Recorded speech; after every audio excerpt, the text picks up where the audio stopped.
The wind was cold that afternoon, the kind that bites through thin sweaters and reminds you that autumn isn't always kind. In the middle of the park, a little girl sat on a wooden bench beside her mother, clutching a threadbare blanket around her shoulders. Her cheeks were pink from the chill, and her small voice trembled as she whispered something that pierced the quiet air like a broken note.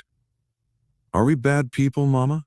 The woman beside her looked down, eyes full of tears.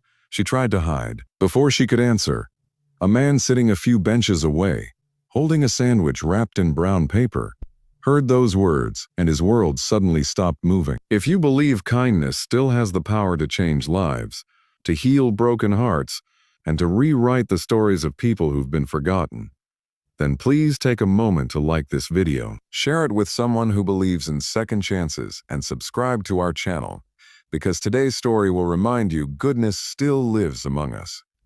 Ethan Cole had come to the park simply to eat his lunch in peace. A single father. He'd been juggling 2 jobs since his wife Claire passed away 2 years ago. His life revolved around his 7-year-old son, Noah, and the little moments they managed to share between school, work, and exhaustion. But as he watched the mother and daughter on the bench a few yards away, he felt something stir deep inside him. Something that reminded him of his own struggles. Those nights when Noah had asked him if everything would be okay, and Ethan hadn't known what to say. The woman, maybe in her late 20s, looked tired. Her sweater had small holes near the sleeve. Her hair was tied up loosely, and her face carried the quiet pain of someone trying to stay strong for far too long. The girl, no older than 6, had innocent blue eyes that still held hope, even though life hadn't given her much reason to. Ethan didn't want to intrude. But he couldn't look away either. When the little girl asked that question again, this time louder, his chest tightened. "Are we bad people, Mama? Because nobody wants us anywhere." The mother's lips trembled as she pulled her daughter close. "No, sweetheart," she said softly. "We're just unlucky right now." She tried to smile, but her voice cracked at the edges. Ethan's grip on his sandwich loosened. He had heard many cries before. His own heart had wept for his wife countless nights. But something about that small, trembling voice broke him in a way he couldn't explain.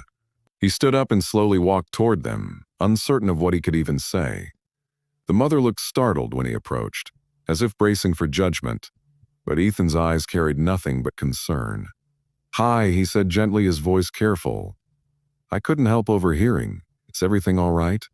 The woman hesitated, then nodded too quickly. "We're fine," she said, just resting for a while, but her eyes betrayed her words. They were tired, scared, and wet with tears. She couldn't stop. Ethan saw the worn-out backpack beside her feet, the half-eaten piece of bread in her daughter's hand, and realized that resting wasn't the truth. He sat down on the edge of the bench, keeping his distance. "I'm Ethan," he said quietly. "And that's a nice blanket you've got there," he added, smiling at the little girl. The child, shy but curious, looked at him and whispered, "It used to be my baby blanket. Mama says, it's magic. It keeps me safe." Ethan nodded. "Then it's the best kind of magic." The mother's name, he learned, was Grace. She had lost her job 3 months ago when the diner she worked at shut down. Her landlord gave her 2 weeks to vacate, and with no family nearby, she'd been living in her car ever since. But last night, the car broke down completely. Now she and her daughter Lily had nowhere left to go. "I've been trying to find something, anything," Grace said softly, her voice trembling. "I just need one chance." Ethan felt his throat tighten. He thought of Noah, of how it could have easily been them if life had twisted another way. Without saying a word, he reached into his bag and offered them his sandwich. Grace shook her head.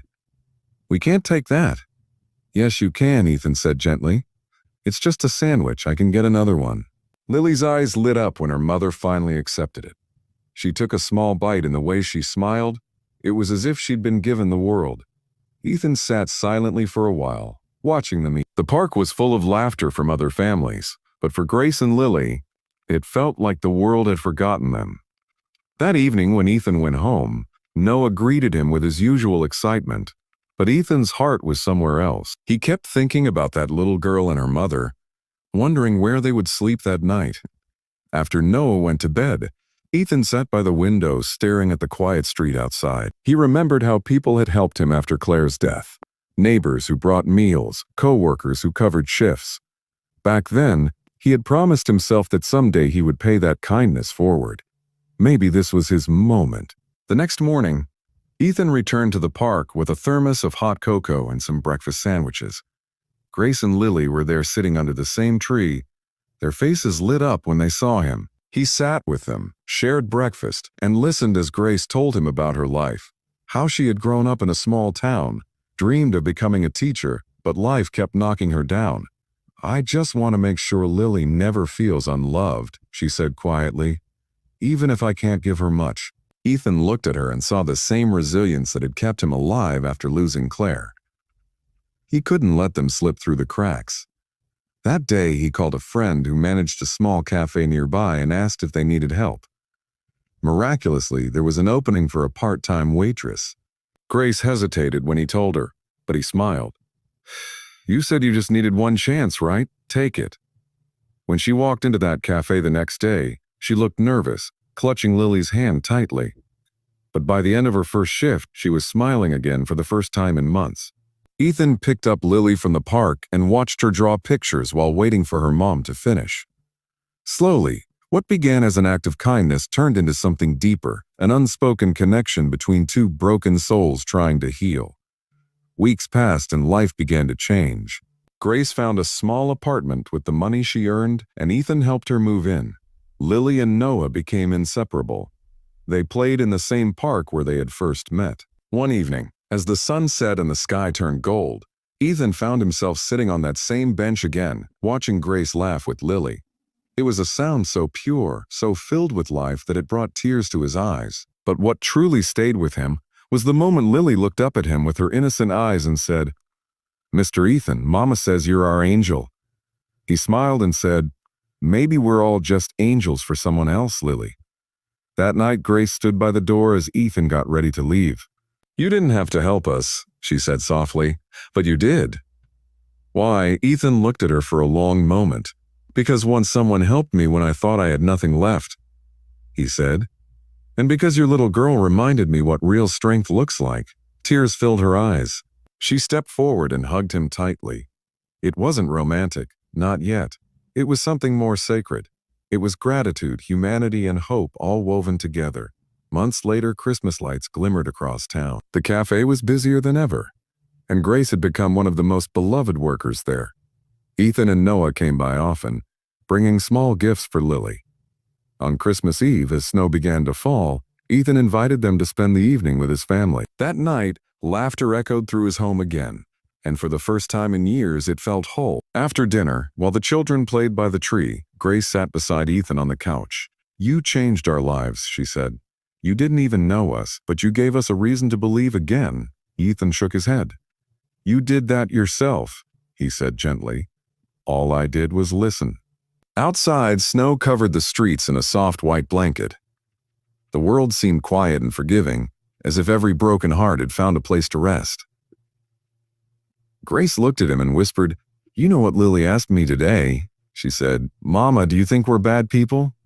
I told her, "No, baby. We're just people who got lucky enough to meet someone good." Ethan smiled through tears. "Then maybe," he said softly, "we were all meant to find each other." If this story touched your heart, please take a moment to like this video, share it with someone who needs to believe in kindness again, and subscribe to our channel for more stories that remind us of the beauty in humanity. Before you go, we'd love to know, have you ever helped someone who changed your life in return? Share your story in the comments below.